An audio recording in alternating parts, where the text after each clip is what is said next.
Get ready for it. Here it comes.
Hey everyone. That was a beautiful symphony suite. I don't know the term, but it was a mixing of songs from my favorite video game of all time, Bloodborne. A game that came out in 2015 when I graduated from high school. I'm pretty sure.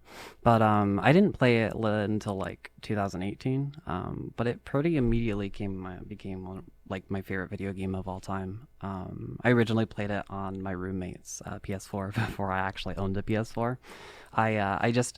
I really wanted to play it for a really long time, and I just bought it. It was like $20 at GameStop, and I was like, you know what? I want to play this. So I played it on my friend's PS4 before I actually owned one. So I think I've beat it once or twice on my friend's PS4, and then once on my own. Something like that. I should really play it more often. It's got good replayability. Anyways, my name is Jackie, short for Jacqueline. or Ghostess, short for Ghost Hostess. And welcome to Experience Points. It is a show where we talk about video games and our experiences with them. That being a royal we right now because I am all alone. But I don't know, maybe somebody in the studio might be interested in hopping in. I don't know how much people around are into horror video games, but that's what we're going to be talking about today. So yeah, I guess I talked a little bit about Bloodborne, one of my favorite games of all time. I'll definitely talk about it later, but I'd like to talk a little bit about like some other games. So off the top of my head, when it comes to like horror games that I adore, ones that I have played and would fully suggest to you. Also, this is gonna be me talking about like my love of like these horror games, but also like this is like proto something I want to like work on later down the line. I have like an idea for like a concept for a video essay kind of like series. I think there's a few titles I've been kind of like throwing around, but the biggest one that I think I'm gonna go with is For Your Consumption, um, which has a very ominous kind of sound to it. A lot of the games are probably gonna be horror games, but even like just like things that aren't even really games, things that aren't even horror games, things that aren't even horror. But yeah, another one was hard on my sleeve or hard on the sleeve. That was talking about more like personal stuff. But yeah, I like to I like to recommend people games, and I like I guess people to recognize and learn about a lot of like smaller games that are out there because I mean, especially in horror, there is a lot of really small indie horror titles that not a lot of people know about. By the way, hi Harvey. My good friend Harvey in chat is saying Backy. That is not my name, but it is a name I will respond to. Anyways, talking about some of the games I've played before that I would suggest. Oh man, Bloodborne, great game. Dead Space 2, one of my favorite games of all time. I probably played through it like 4 to 5 times. I'm started to play through on my PC recently. I don't know if I'll end up finishing that, but I'd like to. The coolest thing about Dead Space 2 is the whole game is like one long take. It's like very cinematic in a way. Like Dead Space 1 was an amazing game, but Dead Space 2 like it's just like it's like a movie. But like if you guys know the movie 1916, 1912, 1914, I forget. The war movie that came out in 2019, 2020. It's kind of like that. Except a lot of people don't know, but that movie does actually have a few cuts. It's just very well edited cuts that make it seem like it's a movie that just never cuts. Really amazing things. But Dead Space 2, I'd highly suggest. Silent Hill 2, one of my absolute favorites. James Silent Hill is one of my favorite characters of all time. So is Heather from Silent Hill 3. Shout outs to them. I was actually just the other day, not the other day, actually yesterday, I was hanging out with my good friend Jade, and we were looking at some of the endings from the Silent Hill games and just different things from them. And these games are so whack. I love them so much. Yomawari Midnight Shadows, one of my favorite indie horror games made by, I talked about this last week, but made by Nipponichi. It's like a side studio that does like more like indie titles. Really good game. One of my faves. I would highly suggest it. Doki Doki Literature Club. I'll leave that as is. Don't look up anything, just play it. I'm Scared, the original I'm Scared game. One of the starting kind of like games that started to get into like this whole idea of computer games can look into your files and try to scare you that way, like breaking the fourth wall type stuff. Really cool game. Limbo, good game. They Breathe. Don't look up anything about that, just play it. It's a game about a frog. There's nothing messed up about it. It's a great game. Some other things, Cry of Fear, great game. Very inspired by Silent Hill, specifically Silent Hill 2. You know, I want to talk about all these games, but I do also want to talk about some like more like personal stuff. I don't know. I have lots of notes. We're definitely going to talk about, I'm thinking I want to talk about like a lot of these things, but next week I also just want to talk about like video game music, I think. Like video game horror music, because wow, horror games have beautiful soundtracks. Hi Mom, what's up? Glad you like the music. Oh, there's so many to talk about. Faith, World of Horror, Phantom Batula, Spooky's Jump Scare Mansion, interesting game. Dusk, SCP Containment Breach, for people who were like on the internet in like 2012 and watching Let's Players, that was a big thing. SCP Containment Breach, it still is. There's like new SCP like games and stuff. There's like an SCP dating sim. It's really weird. Really cool though. An old game called Walk, or not an old game. This is actually newer. It was on the EEC PSX game demo disc. I don't exactly know the correct combination of words, but it's on that. And actually, there's a new one coming out soon, so check that out. There's also another similar thing called Dread XP. They've done some cool games. One of them being Sucker for Love. I think they did this interesting game called Bad Ben, which I want to talk about a little bit later, but it proves that horror can be funny. I think a lot of people forget that horror can be fun and funny. Let's forget about Evil Dead 2. Like it's like scary, but like also like hilarious. Camp is, a great thing. Little Nightmares 1, Little Nightmares 2, Yomawari Night Alone, the very first one. Devotion, a game that I think was created by either a Hong Kong developer or a Chinese developer. I think it was Hong Kong, but it got like flack when it came out for something like graffiti on the wall in the game, and it was actually like taken off of shelves and taken off of like stores online. But it's now, I think, still currently you can go play it, and I think for free. Apparently, it's one of like the greatest horror games of this generation. That's what I've heard from like multiple people. It's very much a psychological horror game, which is a very interesting genre that we will talk about later. Amori, a lot of people like that.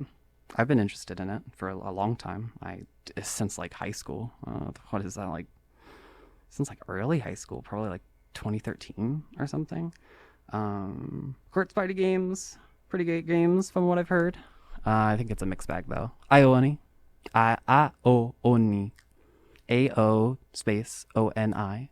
Milk inside a bag, milk inside a bag, inside a bag of milk, inside a bag of milk, inside a bag of milk, milk outside a bag of milk, outside a bag of milk, which is something interesting that we'll talk about later, but games that deal with mental health and stuff.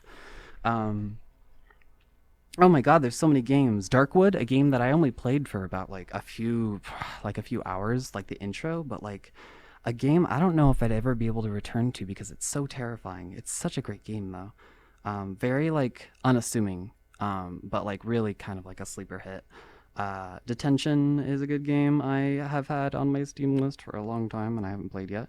Lost at Vivo, I've heard is really great. Made by the same developer that did Spooky's Jump Scare Mansion, or Scoopy.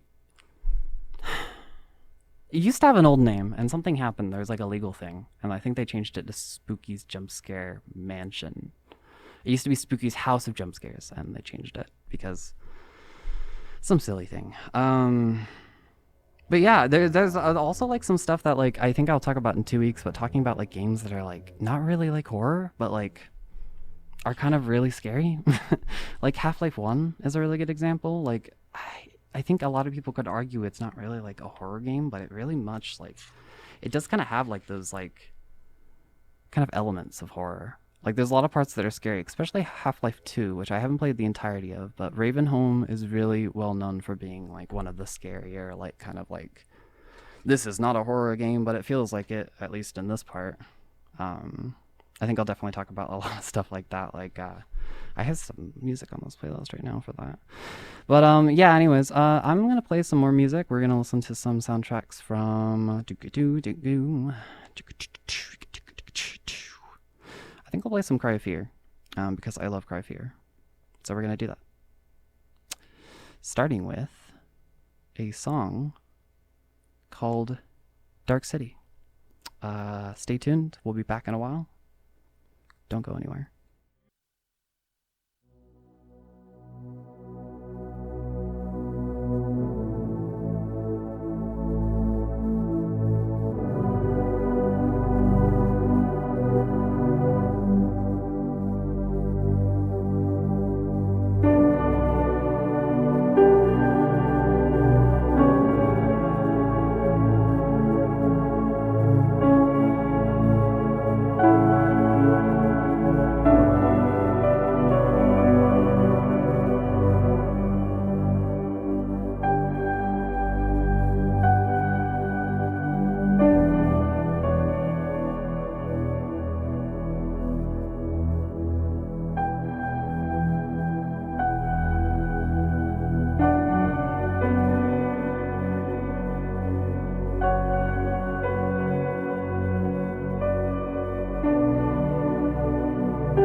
Welcome back, one and all.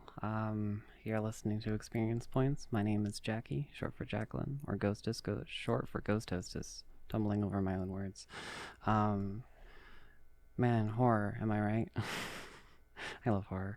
Horror is, if I had to pick a favorite genre, it would be my favorite genre. There's nothing really like that quite like uh kind of like compares to horror for me. Um, I don't entirely know why. I think in general, as a person, I really just like a lot of like things with darker themes. Something that I believe kind of. I mean, I'm goth myself. I just really like kind of like things with darker themes, and I think like horror is a really good can be a really good way of exploring dark themes in a good light. It can also be a way of exploring dark themes in not a great light. Um, but I really think it's relative to the person, whether that's good media or bad media. Um, Cops are passing by. Let's wait for them. Oh, it's not a cop. It was an ambulance. I hope the person's all right. Huh? Oh, oh, get out of the way. There's a person on a scooter. I'm sorry for that detour. Anyways, what were we talking about? Um, Horror. It's great. Oh, yeah. I think it could be a way to talk about like really like, kind of like darker things that society doesn't really like to talk about. Horror as a whole likes to kind of like shine a light of on things people don't like to think about, and things people should often think about. It can also just like serve as like a way of being having cathartic emotions. I know like I really like sad stories because being sad and cathartic at something that isn't necessarily just a traumatic point in my life, or like something bad that happens to me personally, like it's very it's very cathartic. It feels really nice to be able to like feel sad. That's a personal thing, I guess. But yeah, no, horror as a whole is just a really great genre, and I feel like I just wish like people as a whole would take it more seriously. Even like the stuff that's a lot more silly, I think people should take seriously. Uh, but yeah, for me personally, I grew up watching and enjoying like a lot of horror media. The biggest things were like Goosebumps and Courage the Cowardly Dog and Scooby Doo. That was like kind of like what I guess like raised me as like a small goth kid. um, but yeah, like I started getting into things like horror things that weren't necessarily like meant for kids. I think in middle school is when I read Cujo, which is my favorite book, and my favorite book back then, and still probably my favorite book of all time, because I actually don't really read a lot. But man, that book, it's pretty rough. I liked Happy Tree Friends. That was a big thing. I don't know what that did to my psyche. It might have damaged it irreparably. I'm not a big fan of looking at like pretty bad gore. Kind of skews me out, but I can usually handle it. And Happy Tree Friends was that a lot of gore, a lot of I think Happy Tree Friends probably influenced my love of things that are both cutesy and dark, or like cutesy and scary. Um, like I'd later get into the show Madoka Magica, which has a lot of elements of like horror in it. A lot of things that are really freaky, but also like cute, have like both cute and scary sensibilities and like aesthetics. Uh, One of my favorite things. But yeah, back in the day, I remember Happy Tree Friends. They had like a music video for like the song "Carpal Tunnel of Love" by Fall Out Boy, and that was my thing. I loved that so much because I loved Fall Out Boy at the time. Um, but yeah, I don't know if you'd really. I don't know if most people could consider Happy Tree Friends horror. I guess it was just kind of like gore shock. um, so yeah, maybe not that. But yeah, I mean, I also my friends at the time got me into The Ring, the American version, and I tried to prove that I was cool and like not scared of horror movies by standing really close to the screen, like the TV, like basically my nose pressed against like the like plexiglass or whatever it is over a TV, and like trying to prove a point, like, oh, I don't get scared by things. And to be fair, I wasn't really scared by anything that was happening, but that's probably just because my face was too close to the screen to see the scary things for it to have an effect on me. But anyways, yeah, that was interesting. A movie I really really liked back in the day, and this is a movie that I watched with my grandmother originally, was a movie called Splinter. Probably a bad movie, but I really liked it. It was very strange, very body horror, lots of body horror. Zombieland was a big thing. I remember when I was young, I watched Zombieland, and I think it was just I saw the name of Ruben Flesher, in the credits as the director, and at the time I had this thing in my head of like I want to be a director, and I still kind of have that. I want to be a film person, or an industry creative person, but not necessarily just a director. But yeah, back in the day, I remember that was like a thing of like if I was like people, adults would ask me like, "Oh, what do you want to be?" And I'd be like, "Oh, I want to be a director." And they'd be like, "Oh, is there any directors you know?" I'd be like, "Oh yeah, Ruben Fleischer." They'd be like, "Who's that?" And I'm like, "He created Zombieland." Because I really like that movie. I don't know what else he did. I think he did Adventureland, which is tied to that movie, but I'm not entirely positive about that. Um, but man, that intro to Zombieland, where they're playing "For Whom the Bell Tolls," and there's like people, like zombies, and people getting torn apart. So good. Um, yeah. Back in the day, like in terms of horror video games, coming up to kind of getting more into like video game horror, I played Call of Duty Zombies. That was a huge thing. I loved zombies. Left 4 Dead 2. I played a lot of Left 4 Dead 2, Gears of War, Halo, and that was like having like the flood enemies were really terrifying. Those games I played with my good friend back in the day. Um, and I think that like probably like influenced me a little bit. One of the things I almost forgot about, but something that I played at my friend's house that probably really inspired me when it comes to like horror stuff was Twisted Metal Black, which the Twisted Metal games are already kind of really effed up, but Twisted Metal Black is like really, really, really they like really like honed in on the like this is so screwed up, it's so crazy. Um, there's like this one part where essentially you could look into the backstory of all the characters, and one of the things was one of the characters, his thing was like he was like a soldier, and I think in like the Vietnam War, and uh, like the Viet Cong soldiers like took them and like put them in a pit, and it was like they were like starving, and they're like, oh, we're dying, and then the dude was like, they were like, oh, we need to eat, we're hungry, and the like soldier like threw a like spoon into the pit and didn't say anything, and it's like, oh jeez, oh jeez, oh what it's the insinuation, and then his like friend that ends up dying, and then it's like a whole thing. It's like, oh jeez. So he eats his friend, uh, and he like wears his skull as like a reminder or something, or really dark and edgy. But I thought it was so cool, and I remember telling my mom about it, and she was like, "I'm sorry, you were playing what?" And so that was the thing. But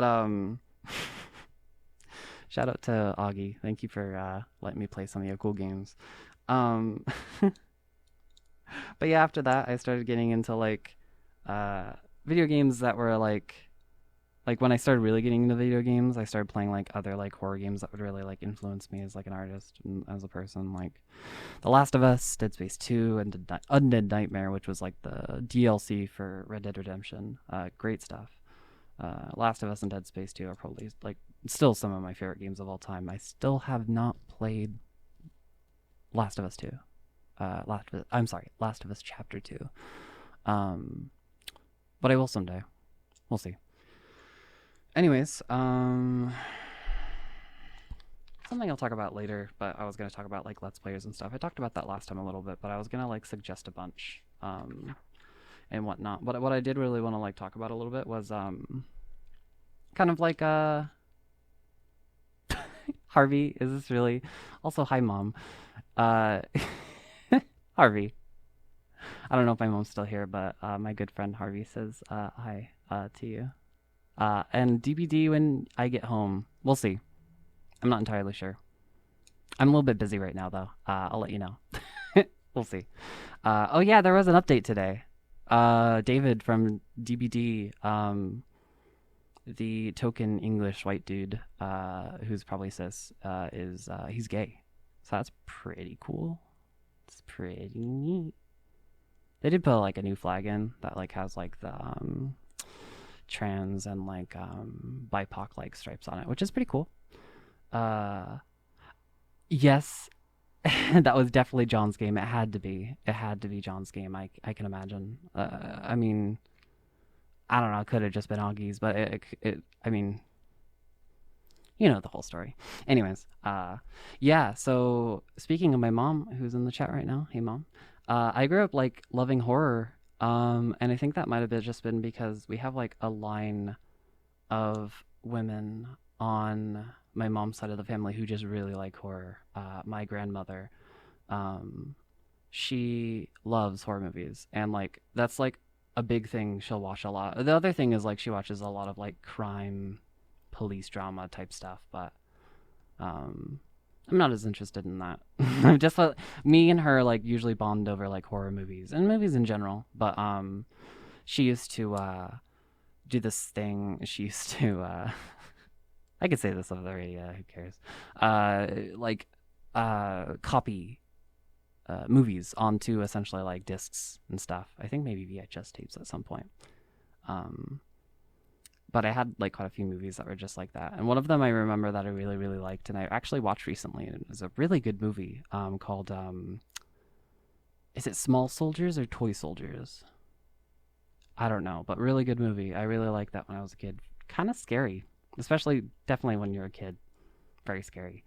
But yeah, she really likes like horror movies and stuff. I always tried to get my grandmother to like watch me play horror games. But she was never really like interested. And honestly, I can't blame her. Like like I think like there might be some kind of horror game that she might be interested in like watching. But most horror games like there's a lot of lulls, and it's like most horror games are like 8 hours long. A movie's like an hour long. Like I get it. Um Also, she's here to talk to the whole family. She's not here to watch me play video games. But I love you, Grandma. I love you, and I appreciate watching. I loved watching, all those horror movies and stuff. If you're listening, um, one thing my grandma did do, she showed my mom Night of the Living Dead when she was like 2 to 4. Not a good idea. You should not show your children Night of the Living Dead when they are 2 to 4, especially when that movie came out. And movies like Night of the Living Dead, like really was pushing the boundaries, like and it had a lot of really like spooky things for the time. My mom is talking in the chat. She's saying, "Yeah, we also bond over musicals. Yeah, we do. Me, and my grandma and my mom. We love Fiddler on the Roof. That was we were able to watch that like live in their hometown and stuff, and that was really cool. It'd be cool if we bonded over horror musicals. There's not a lot of those though. Well, there is, but I just don't know enough."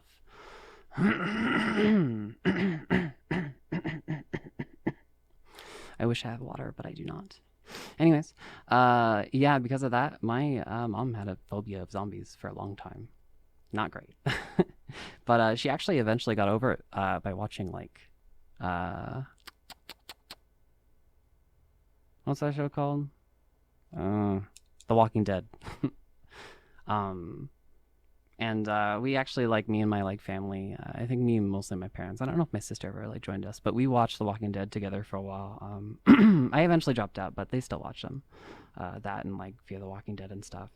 But my mom, when she was young, she like Dean Koontz books, which I've never really read Dean Koontz, but I know she suggested a lot when I was kind of like getting into Stephen King, even though like the only Stephen King book I really ever read was like Cujo. Like I tried it, but I don't think it was really like, I think it was just too long.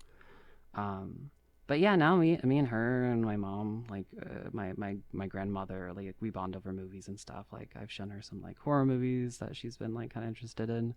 We watched like Aliens. She introduced me to Cujo. I showed her Annihilation, The Thing, Pan's Labyrinth, which is sort of horror.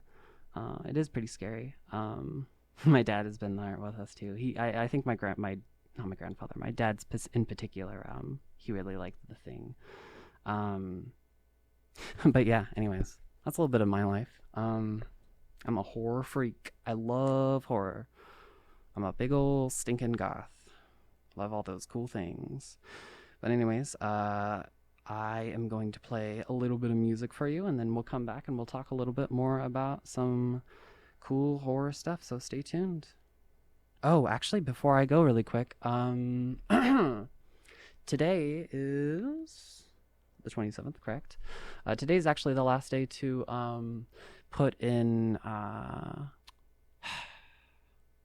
put in stuff put in stuff for Becca Fest. I did so myself. I put in my promo and my demo from last semester. And I'm pretty proud and confident on the promo. I think it should be good. I don't know if it's still open, but it is the 27th, and I assume you'd probably have until midnight. But check on the website and figure that out.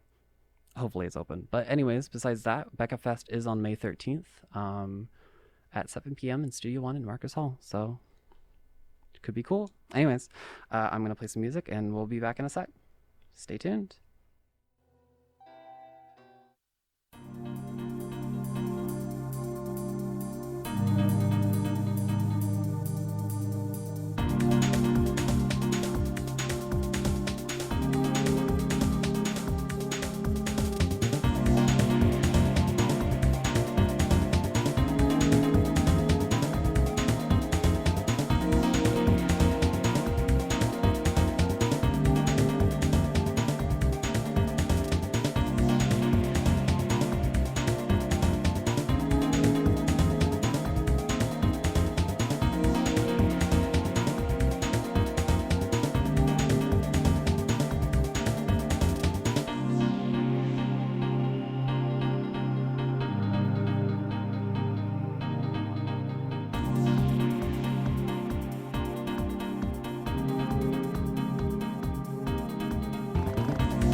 song you were just listening to is a song called Mandus. It's from a video game called Amnesia. I mean,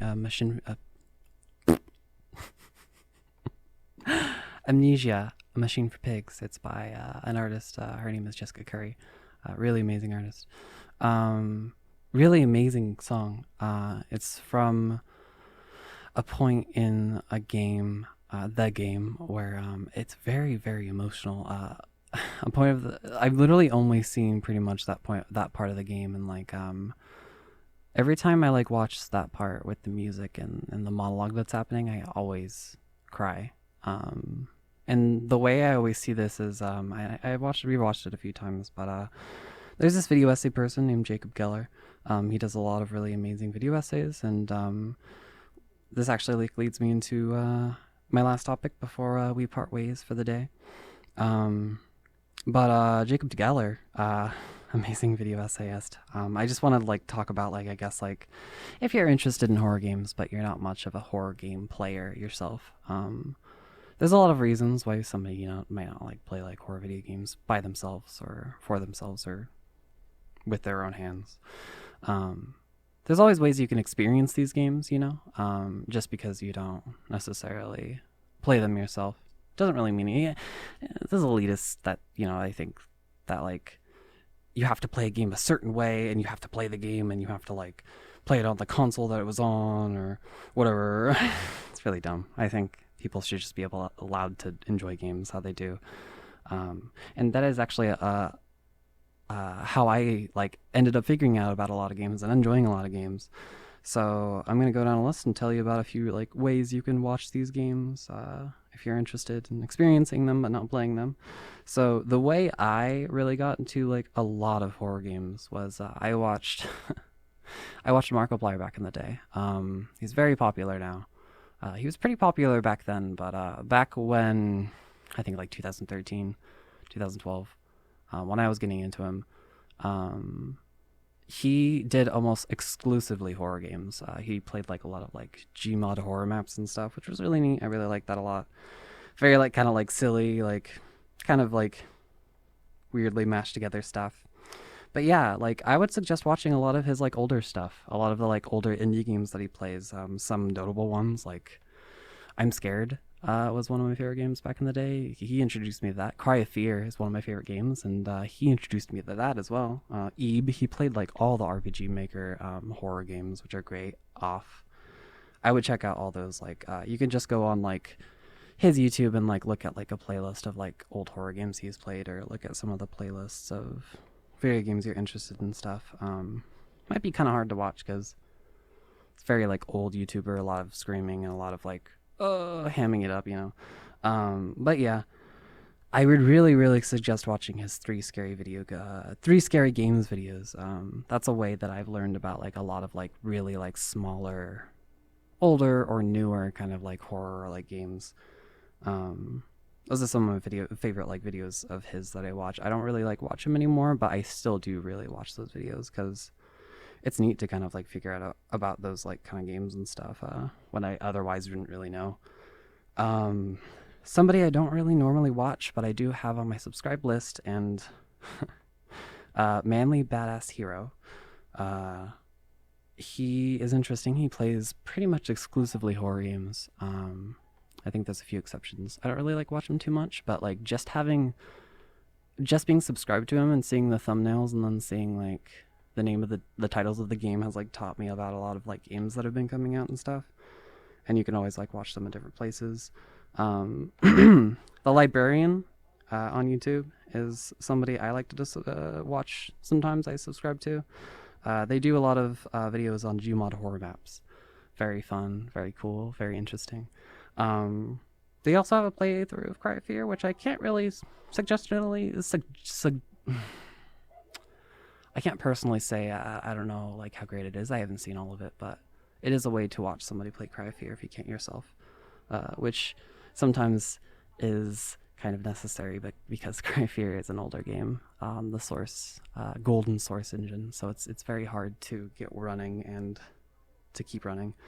Uh, the Silent Hill 2 Voidburger and Bob Vid's nerd commentary playthrough is great. If you want to know, if you played Silent Hill 2 and you want to know more about Silent Hill 2, if you don't want to play Silent Hill 2 yourself because it is too scary, I would personally suggest maybe watching like a commentary-less playthrough of Silent Hill 2, and then watch them play it because they know so much about Silent Hill 2. They're some of my favorite people in like the Silent Hill like fandom. They're really cool. They also have this thing called The Great Debate, which is a podcast about like the Silent Hill franchise and the fandom. And they've had a lot of interviews with like really big people who have worked on these older games, people from Team Silent and people who are sort of from the team and but don't necessarily consider themselves Team Silent. It's a whole thing. They also talk about that whole interesting way of, attributing a certain squad of people to a certain good era of Silent Hill. Interesting if you want to learn more. They do talk to a few different people. Guy Seehee, who's a really interesting person. The voice actor for James Sutherland from Silent Hill 2. Jeremy Blaustein, the voice director for a lot of the early Silent Hill games. Really cool guy. I really like him as a whole. He's also related to the voice actress who did the voice for Meowth from Pokemon, which is kind of interesting. Rest in peace, by the way. That happened a few years ago. Very sad. They talked to Tom Hewlett, who is somebody who works on the more modern Silent Hill games. Somebody who tries his best, but despite that, Silent Hill games now are interesting, mixed. A lot of people give him a lot of flack, though, a lot more flack than he really deserves. And they actually do talk about in the interviews that they do with him. Really interesting. I really hope one day that they are able to get interviews with Masahiro Ito or Akira Yamaoka. Though I don't think Masahiro Ito speaks a lot of English. He does on his Twitter, though I don't know how that would work in a voice interview. I don't know about Akira Yamaoka either, but they're great artists. I love their stuff. Anyways, I mentioned Jacob Geller before. I would definitely watch his videos on horror games and his videos in general. Hazel, her name is just Hazel. Just type in Hazel to YouTube. Hazel has great videos on horror games and games in general and things in general. Really interesting YouTuber. The Sphere Hunter, I've watched a little bit of. I was suggested to it by my old co-host Adrian to listen to one of her videos on Parasite Eve before we talked about Parasite Eve last Christmas. And then the two other ones, these last two are specifically for Bloodborne, but as a whole technically for Souls games. But Vati Vidya, Vaatividya.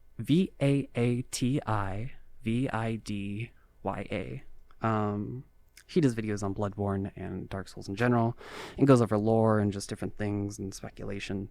Them and Zuli the Witch, who does a lot of boundary breaking type stuff and looks at kind of stuff from different angles. Really cool person. I really like their stuff. And you can really watch anything on any of their franchises, or any of the franchises they kind of look over, but Bloodborne are my favorite videos, obviously, from those people.